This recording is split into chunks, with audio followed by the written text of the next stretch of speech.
अलिकति ठुलो बनाएर माइक्रोस्कोपमा हेर्ने हो भने यो प्रकारको देखिन्छ।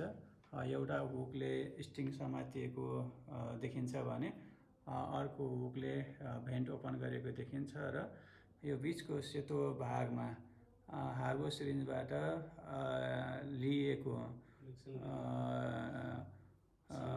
मौरीको सेमनलाई इन्सर्ट गरी कृत्रिम तरिकाबाट ल्याबमा नै कुमारो रानीलाई गर्भधान